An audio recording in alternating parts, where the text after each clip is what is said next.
Continuamos conversando con Iván Colmenares en esta emisión de Perfil, haciendo una radiografía de lo que pasa en Portuguesa políticamente, en una interesante catarsis, diría un amigo, en el que nos permita adentrarnos, vincularnos con lo que realmente acontece en Portuguesa. Hablábamos un poco del futuro, tomando como referencia el presente, alguna que otra experiencia de lo que haya sucedido en el Estado. Iván Colmenares ha manifestado que efectivamente, si no deja de resultar extraño el hecho de que él no sea candidato a la gobernación en esta oportunidad hasta ahora, sí quiere ser legislador nacional. Y es lo que corresponde a una persona que ha entendido, ha comprendido que tiene un puesto importante en el comportamiento de la sociedad. Eso anima, eso ratifica de alguna manera una condición de solidaridad con la gente, con la mayoría, con las personas que necesitan una representación. Pero hay que hacer educación política. O sea, percibimos que hay mucho materialismo desde el punto de vista de lo que corresponde al ejercicio de la política en cuanto a lo que tiene que ver, por ejemplo, con lo logístico, pero poco en materia de estudio, de conocimiento de lo que es la administración pública, de lo que es la ciencia y la tecnología, de las tendencias de la opinión pública hoy en día, de los comportamientos de la sociedad, cómo será la educación a partir de ahora cuando se reinicien las clases, que tiene un factor muy importante en el comportamiento de la sociedad. El tema de que mientras en el mundo hay vehículos que no tienen chofer, acá tenemos equipos de transporte rudimentario de los años 70 que lo seguimos viendo como algo moderno. ¿Cómo vislumbra usted ese futuro para Portuguesa y la dirigencia política? Nosotros tenemos que realmente hacer un ejercicio. Y una de las cosas que yo siempre he dicho es que en esta etapa el G5 tiene que reevaluarse, tiene que hacerse una reingeniería si quiere seguir conduciendo los destinos de Portuguesa, porque hay mucho desatino, hay mucha molestia municipal, hay mucho desprecio hacia el liderazgo regional por culpa de eso. Y lo digo no solamente en la oposición, en el PSV pasa lo mismo. Es decir, lo que hicieron en las primarias de acabar con liderazgos consolidados, de destruir y de cambiar una regla de juego que sorpresivamente, aunque la gente crea que no pueden meter una persona que no participó para gobernador a ser candidato de gobernador. Por cierto, sería nefasto para Portuguesa, y es donde yo hago la atención que Primitivo Cedeño sea gobernador de este estado. Ese señor no tiembla la mano para nada. Ese señor se ha convertido en un ente realmente poderoso y peligroso para la sociedad portugueseña. A mí no me van a decir que con poner bombillo, limpiar calle, es una gestión que puede ser reconocida de un alcalde que ha manejado tanto dinero en un municipio y que realmente ese municipio sigue teniendo la vialidad rural inservible, no tiene agua, etcétera, etcétera. Siempre eso es una evaluación. Pero cuando usted vende a un funcionario como un gestor y aglutinador de recursos, incluso del sector privado, para ejercer una labor, y que le cambia la cara a un pueblo, una avenida, unos canales, y eso transformó el comportamiento de la gente de ese pueblo. Y lo ven con un éxito tal porque que no se lo quieren seguir. Porque vemos, por ejemplo, ¿qué hizo en Agua Blanca? Cuando Primitivo llegó a Agua Blanca, todo estaba hecho. No había un barrio que no tenía una cloaca que había hecho el viejo Vizcarra. Un hospital que tenía 20 años de paralización de ejecución de la obra que... por falta de recursos se manejó. Hasta el 2000. En su gestión se terminó. No, en la gestión gubernamental. Ningún alcalde puede ser un hospital. No, pero en su gestión se termina. Bueno, por eso, porque él lo que hizo fue terminar las cosas. No había un barrio que el viejo Vizcarra y Roberto Ibarra le habían puesto cloacas. Todas tenían cloacas. Es que Agua Blanca es, ¿qué te digo yo? La mitad de los próceres. La mitad de los próceres, para decirlo gráficamente. Entonces, él va como ascendiendo. Y en el país de los tuertos, el de los ciegos, el tuerto es rey. Y él ha sido el tuerto. Pero, bueno, ese es el problema del PSV. Y la diferencia es que no, pero tú antes en Acción Democrática ponías y al que pusieran votaban por él. Pero es que la gente escogía los candidatos. Yo veo los candidatos a concejales de Acción Democrática cuando nosotros fuimos concejales.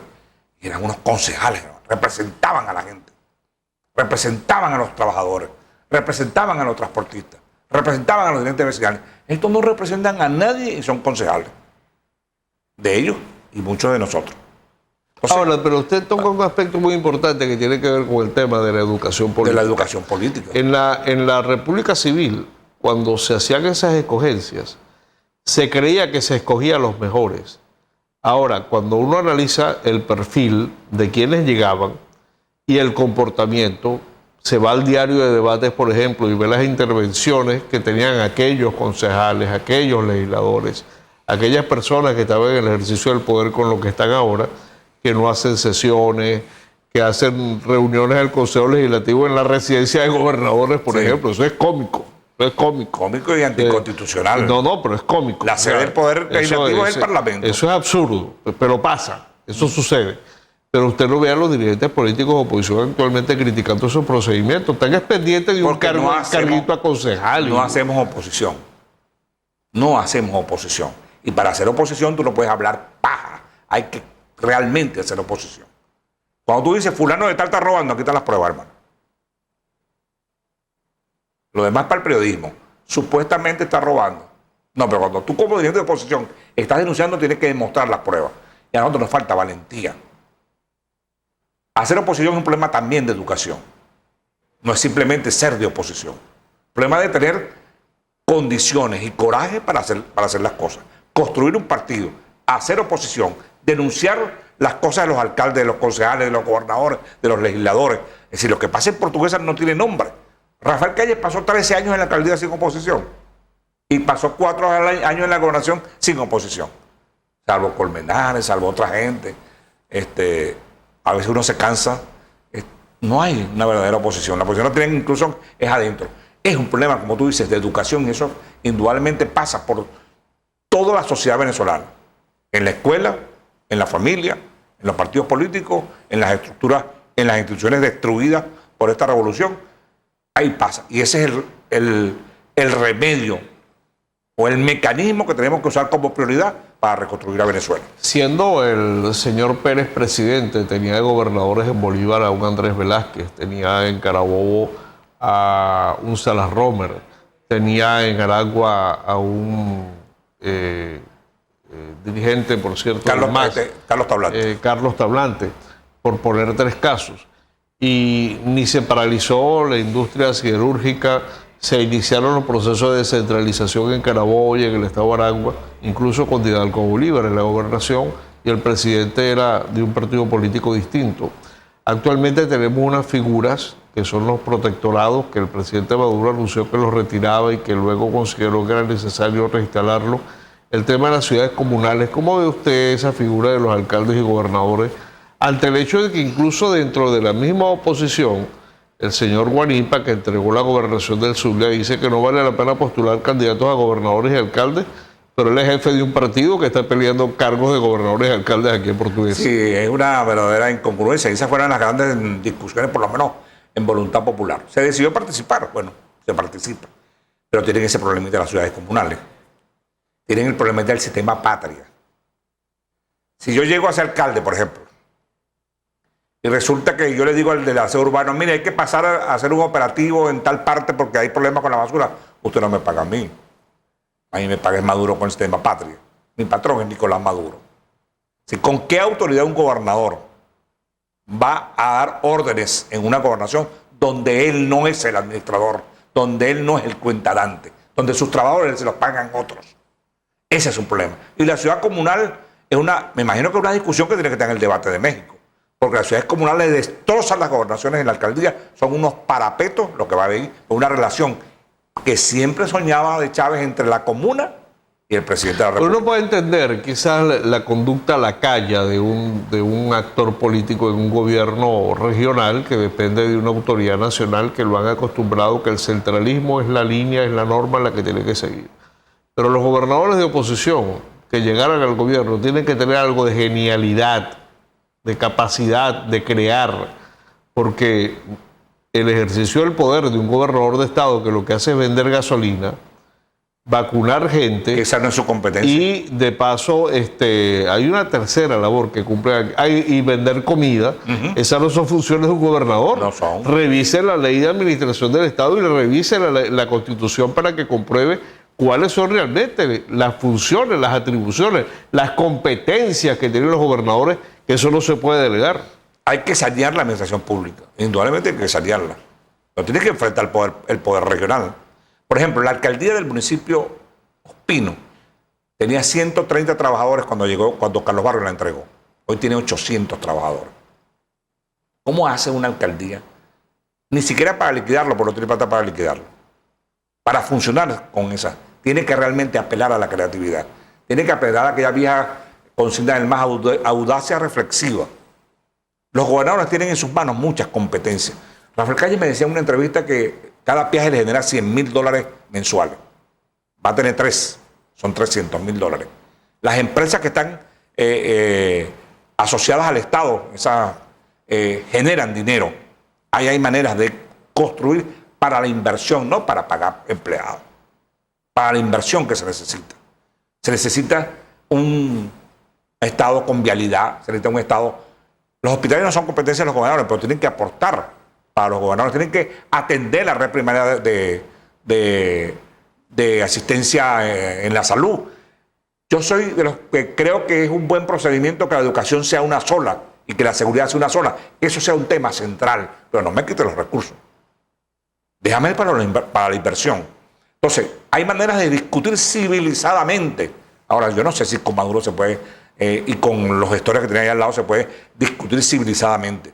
Yo le doy, por ejemplo, un voto de apoyo a Lady Gómez. A mí me parece que ella ha enfrentado con entereza esa gobernación. Puede ser lacrana, puede ser como tú quieras, pero como gestora, como gobernadora, ha sido exitosa. Sí, después que la promovían como candidata a la gobernación, a la presidencia de la República, ahora le quieren quitar la candidatura a la gobernación. O sea, son las mezquindades con la provincia. Si hay una cosa que hay que desmontar en este país, es el federalismo. Eso es mentira. Aquí no respetan las provincias. Y si nosotros, la provincia, no nos alzamos, si no hay una verdadera rebelión de las regiones, hermanos, este país no tiene vida. El mayor éxito en estos últimos años, después de la caída de Marcos Pérez Jiménez, ha sido la descentralización. Para culminar, ¿cree usted que en las localidades hay capital político en la oposición para superar las adversidades, las malas cargas y ganar algunas alcaldías y salir victoriosos en alguna posición en el Estado, quizás hasta la gobernación? Sí hubiese intereses. Si hubiese, pero por ejemplo, yo te puedo decir hoy que las encuestas nos dicen que vamos a ganar Sucre, vamos a ganar Ospino, vamos a ganar Guanarito, vamos a pelear a Laure, vamos a pelear Guanare y vamos a pelear Páez. O sea, si tú consigues 6 u 8 alcaldías, 6 que tú consigas de esa para no tener nada. Para no tener nada es un gran avance. Y ese éxito lo va a cobrar el G5. Entonces yo digo que es la sindérese. Es decir, María Beatriz, Mara, Juan Ernesto, Edgar Rivero y Lucas Segura deben saber que tienen un peso muy grande en estos momentos. Que su responsabilidad en este momento es sumamente importante, sumamente significativa. Es necesario que se pongan de acuerdo. Es necesario que pongan sus intereses particulares por debajo de los intereses del Estado portugués. Hay una enorme oportunidad. Y sea quien sea candidato, podemos avanzar profundamente si hay respeto a los liderazgos, si revisamos lo de Boconoito, si revisamos lo de Guanarito, si revisamos otros municipios, que tenemos tiempo hasta el 21 de septiembre para lograr eso. Entonces pónganse la mano en el corazón, piensen como dirigentes regionales y nosotros podemos ganar 6 alcaldías, 8 alcaldías y quizás la gobernación de Portuguesa. Muchas gracias, gobernador, por habernos acompañado en esta oportunidad. Y gracias a ustedes por tenernos en sus pantallas. Les invitamos a que se mantengan en la programación de la televisora regional de Portuguesa. Agradecidos de la receptividad que hemos tenido por parte de toda la población que ha visto con agrado este repunte de la televisora regional de Portuguesa. Y les invitamos a que se mantengan en nuestra programación. Saludos y muy buena suerte.